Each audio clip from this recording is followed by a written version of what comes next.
রাত্রটুকু সময় যদি আমরা আমাদের জীবন থেকে আমরা যদি মনে করি যে একটা রাত তো মানুষ না ঘুমিয়ে থাকতে পারে, একটা মাস তো মানুষ না ঘুমিয়ে থাকতে পারে, আমরা তো বহু রাত কাটিয়েছি অল্প গুজব করে, বহু রাত কাটিয়ে দিয়েছি টেলিভিশনের তরে, বহু রাত কাটিয়ে দিয়েছি মোবাইলের তরে। আমরা এখন থেকে শপথ করব যে আমরা আজ থেকে আমরা আর কারো তরে আমরা জীবন দেব না। আমরা আমাদের বইয়ের পাতার দিকে তাকিয়ে তাকিয়ে রাত্রে শেষ করে দেব। তখনই আমরা কি হব? তখনই আমরা নিউটন তৈরি হতে পারবো, তখনই আমরা জাফর ইকবাল তৈরি হতে পারবো, তখনই আমরা আব্দুল সামাদ আজাদ তৈরি হতে পারবো, তখনই আমরা সৌমিত সেনগুপ্ত তৈরি হতে পারবো, তখনই রানীগঞ্জ উচ্চ বিদ্যালয়ের প্রধান শিক্ষকের মতো আমরা হতে পারবো, রানীগঞ্জ কলেজের অধ্যক্ষের মতো আমরা হতে পারবো, রানীগঞ্জ কলেজের গভর্নিং বডির সভাপতির মতন সভাপতির আসন আমরা অলঙ্কৃত করতে পারবো। যদি নিজেকে সাজাতে না পারি তাহলে আমি এই সমস্ত জায়গা থেকে আমি বঞ্চিত হতে হবে। আমি কি করতে হবে? আমার জীবনটাকে সামান্য রাস্তার মধ্যে কাটিয়ে দিতে হবে।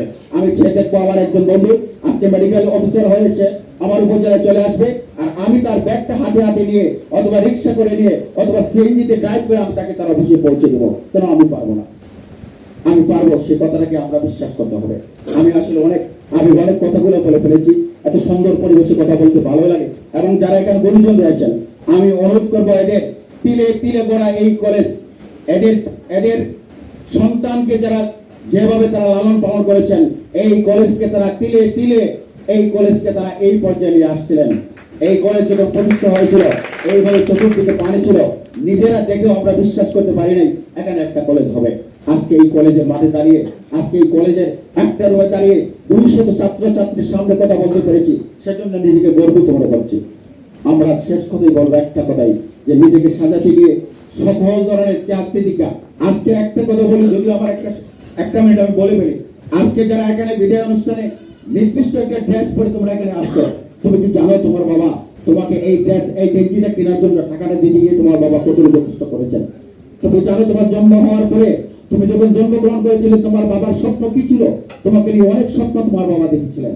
তুমি যখন আজকে পরীক্ষার জন্য তুমি তোমার বাবাকে তোমার ভাইকে গিয়ে যখন পরীক্ষার টাকা জোগাড় করার জন্য বলেছিলে, তুমি কি জানো সে কিভাবে কষ্ট করে টাকাগুলো দিয়েছে? ছাত্রী যারা রয়েছে, তুমি কি জানো তোমার জন্ম হওয়ার পরে তোমার মা তুমি যখন কলেজে ভর্তি হয়েছে তোমার মা নতুন কাপড় পরিধান করে নাই, কিন্তু সেই কথাটা তুমি ভুলে গিয়েছো।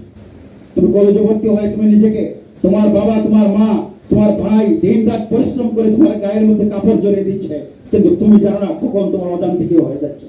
এই স্বপ্ন আমরা দেখতে হবে। আমার বাবার সম্মান, আমার ভাইয়ের সম্মান, আমার মায়ের সম্মান, আমার শিক্ষকের সম্মানকে আমি সাজিয়ে রাখতে হবে। সেটা আমার দ্বারাই সম্ভব, সেটা আমার প্রতিজ্ঞা দ্বারাই। আমার রাস্তা আমাকে দেখিয়ে দিতে হবে যে আমি কোন রাস্তায় চলবো। রাস্তা দুইটি রয়েছে, একটা নিজের জীবন গঠন করা, আরেকটা রাস্তা রয়েছে নিজেকে নিঃস্ব করে দেওয়া। আমরা নিঃস্ব হতে পারি নাই। নিঃস্ব হওয়ার জন্য পৃথিবীতে আমরা আসি নাই। আমরা এসেছি পৃথিবীতে ইতিহাস হয়ে থাকার জন্য। আমরা এমনকি চলে যেতে পারি নাই। আমাদের একটা ভবিষ্যৎ রয়েছে। জীবনের যে ভবিষ্যৎ থাকে, মানুষের মৃত্যুর পরে সেই ভবিষ্যৎ থাকে, সেই ভবিষ্যৎকে সাজিয়ে রাখতে হবে। এখনই তোমাদেরকে প্রতিজ্ঞা করতে হবে যে তোমাদের জীবনকে সাজাতে হবে। অন্যের পায়ে দামি জুতা থেকে তোমার পাটা তুমি যেমন কেটে দিতে পারো না, অন্যের বারো জাল থেকেও তুমি তোমার মনকে উৎসাহিত করতে হবে যে সে যদি ভালো করতে পারে। আমরা 200 ছাত্র একসাথে লেখাপড়া করি, আমার 100 ছাত্র নিয়মিত পাস করতে পারে, আমি কেউ পাস করতে পারি নাই।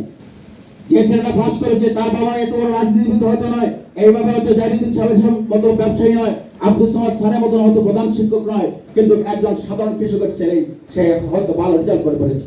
কিন্তু তুমি একজন সম্মানিত মানুষের ছেলে, তুমি যখন রেজাল্টটা খারাপ করেছো, তোমার বাবার মান সম্মানটা কোথায় গেল? তোমাকে প্রতিজ্ঞা নিতে হবে যে আমার বাবার মান সম্মান আমি আর দলিত করে দিব না, পদদলিত করবো না। আমি আজকেই প্রতিজ্ঞা নিব, আমার বাবার মান সম্মান বাড়বে, আমি ভালো রেজাল্ট করবো, আমি সমাজে প্রতিষ্ঠিত হব।